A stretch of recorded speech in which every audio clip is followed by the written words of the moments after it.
Isang mapagpalang araw po sa ating lahat. Ako si Godfrey Quizon and this is my devotion for today, September 2. And ang topic po natin for today is ano ang success ayon sa Bible or Scripture. So, ano po ba to? Scripture refers to the sacred writings of the Old and New Testament, historically recognized as the very Word of God in written form.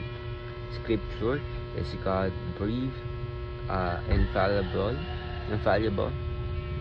inerrant, and the supreme authority for faith and life.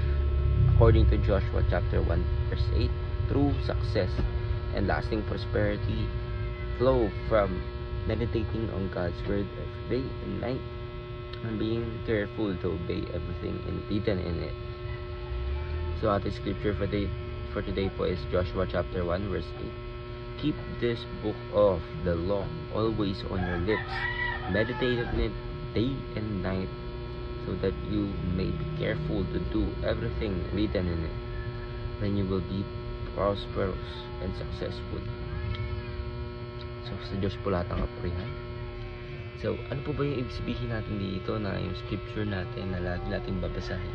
Lagi natin pag-meditate, lagi po natin aralin. So, simple lang po.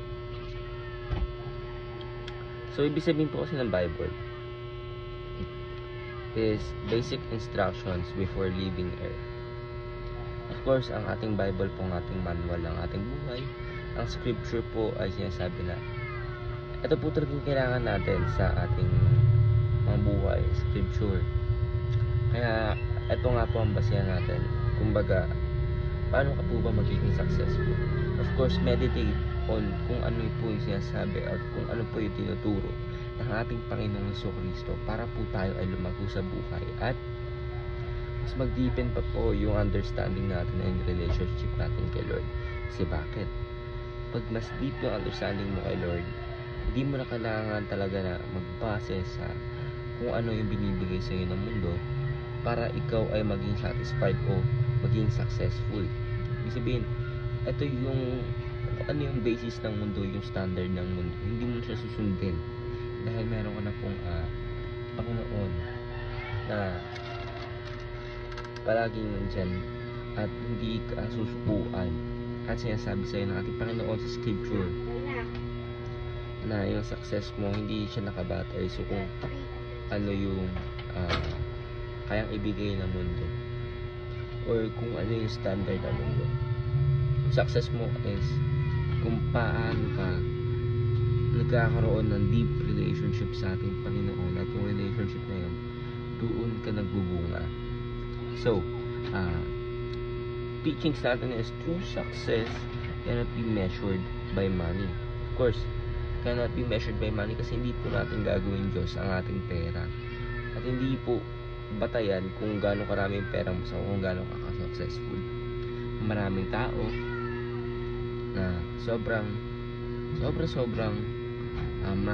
dami yung pera nila pero hindi sila masaya sa buhay. So second teaching is total success is living the fullness of life, and total success is made accessible to you through Bible. Ibig sabihin lang po, ang true success daw po is having our Lord by our side, na siya po yung nagko-control sa ating buhay. Siya po yung nagmamaneho ng ating sasakyan patungo sa the best plan na meron po ang ating Panginoon. So sorry po sa pusa namin. So of course, yung success po natin, hindi natin talaga dapat pinabatay sa standard ng mundo kasi ito lang po yung bumaga dito ka po maliligaw o dito ka magkakaroon ng maraming problema dahil kung ano yung standard ng mundo, mali. Dapat ang susundin po natin ang standard po, yung objective truth na sinasabi po ng ating Panginoon, na pinipreach ng ating Panginoon. And of course, paano natin malalaman? Read the scripture, aralin po natin scripture by heart para po mas lumago pa po ang relationship natin sa ating Panginoon. So, ayun na po ako si Godfrey Quizon and this is my devotion for today, September 2. Sana po marami kayong natutunan. Ayun na po, and God bless.